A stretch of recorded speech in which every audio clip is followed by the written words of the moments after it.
another episode of Love Wine, Learn Wine. These episodes are focusing very much more on the unusual grape varieties. So if you're ready to explore more than just your Chardonnay, Sauvignon Blancs and Merlots, I'm hoping to take you down this wonderful wine path. And today we're focusing on Bacchus, an amazing variety growing in England. I'll tell you about this grape variety and also about a very, very cool London winery. Yes, there is a winery in central London, so stick around. Anyone who doesn't know who I am a brand ambassador for a Chilean winery called Viña Ventisquero. I have my Wine Spirit Education Trust diploma qualifications and I'm an ex-head sommelier of Beast Restaurant. So I've had my fair share of experiences. Now, getting to Bacchus.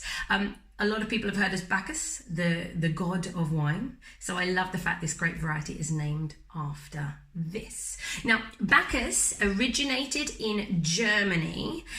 It's a cross of a cross. If that doesn't make any sense, a lot of the time people are looking to make new grape varieties and they take one and another and they kind of blend it together. They make sure they make babies.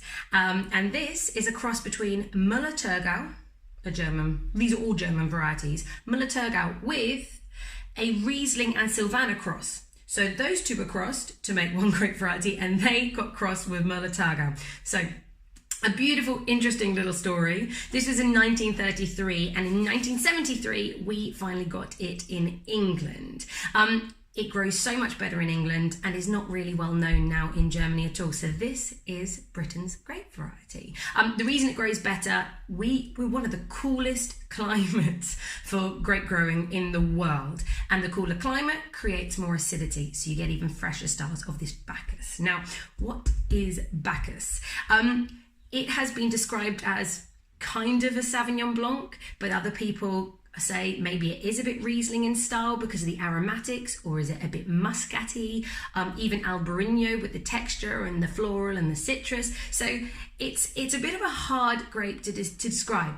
But what I can tell you about Bacchus, it is an aromatic grape variety. So for anybody who likes all those beautiful fruity, floral, tropical flavors, you have a good chance of getting that with Bacchus. The alcohol is generally quite low, a nice lovely acidity, lower in body, fresher style, and as I said to you, lovely aromatics. Now, I did a tasting of Bacchus recently, and the one flavour that was prominent along all of them was elderflower, which is a beautiful flavour. So imagine elderflower. Now, you get some styles of Bacchus that are slightly more mineral-led, and something about England, especially down in the south, we have very chalky soils. Everyone has heard of Champagne in France, super famous, and the soils are very important. We have the same soils down in the south of France, and this wine that we're going to try comes from there. So there'll be a lot of effect from the chalk, and that gives some extra minerality. So you often get Bacchus that's maybe a bit more direct and lean and fresh, and if they leave it on the vine for longer and make it richer, you get more of the tropical notes. So basically, anyway, expect a blend of Sauvignon Blanc, Albarino and Riesling. Why not? This is delicious. So that gives you an idea of Bacchus, the grape variety. This, I'm very excited, comes from vineyards in Kent and West Sussex, so down in the south, but is made in London. Yes, London. So this is made at London Cru, which anyone who lives in London, all you need to do is go to West Brompton and walk down the road. They offer wine tours, you can go around, you can even be winemaker for the day. So definitely look them up. I will put the website here now. You can buy this wine as well at robertson.com. I'm going to put that on the link now. This is a £15 wine, 100% Bacchus. It's called Bacchus Baker Street 2018. So they handpick all the grape varieties, they bring it into the winery, and it's looked after there. So this is fantastic. This, for me, is something that is really intense and punchy. I've already tasted this wine before, so I had to get a bottle. This week is English Wine Week, everybody. Now, drink English wine all throughout the year, but drink double now. So everyone who hasn't tried this, go and get a bottle. You can pop in if you're in London. There are other places that it's sold online, but obviously the Robertson website, which I already put up, you can buy from. So, This, for me, is quite Sauvignon Blanc-y on the nose, but if anything, to give you an idea, more of that Marlborough, because it's punchy, it's pungent.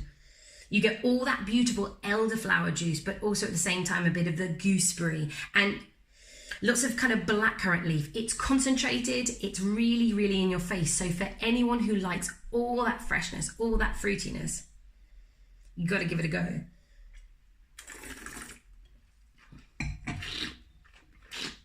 This is loads of grapefruit, loads of tropical fruits, loads of kind of peachy nectarine flavours, and it's so zesty, it's so flavoursome. This is a big wine, loads and loads going on, and lovely, lovely acidity. So think about all those kind of citrus notes, and when you bite into a lemon, it's like that on the finish.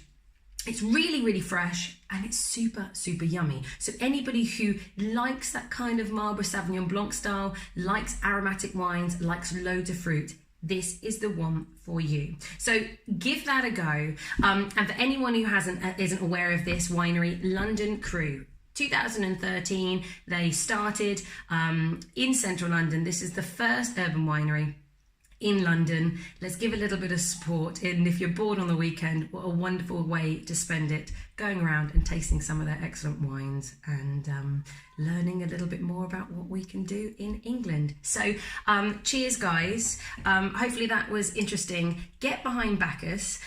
English sparkling wine will always be at the forefront. You know, we make stunning examples that are winning awards all the time in blind tastings against champagne, so it shows the quality. But Bacchus, funny enough, are getting very, very top awards, and it's something, you know, a little bit more unique to us. So get behind Bacchus. If you haven't tried it yet, go and find either this delicious one, or you'll find so many in Waitrose, M&S, and all the independent wine matchers tend to have 1 or 2 bottles as such. So cheers, enjoy your England wine journey, and like, share, subscribe, give me a comment, let me know if there's any great varieties you've heard of and want me to break down, and I will see you again for another episode.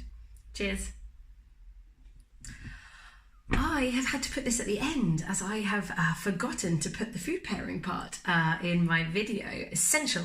Of course, this wine is great as an aperitif, drink it by itself. But funny enough, from Robertson Wine itself, who own the winery, they gave a really comprehensive list of amazing food pairings. So ones that I can remember, first of all, fish. Always really good with fish. Think oysters, think crab, think cod, even with capers and asparagus, those kind of green notes to bring out the gooseberry and the green notes in this wine. And also anything with salt. So fish and chips, think about the salt and the vinegar. Salt brings out more of the presence of the fruity flavours. It makes it more perceptible. So anything that's salty is perfect. Anything that's fishy as such, will go perfectly. And again, those kind of more green vegetables, or like a spring vegetable salad with like a vinaigrette dressing, all those will bring out all the aromatics of a Bacchus. So enjoy your wine, hopefully with a delicious fish and chips. That's what they did at the last Bacchus tasting I did, and it's delicious. So again,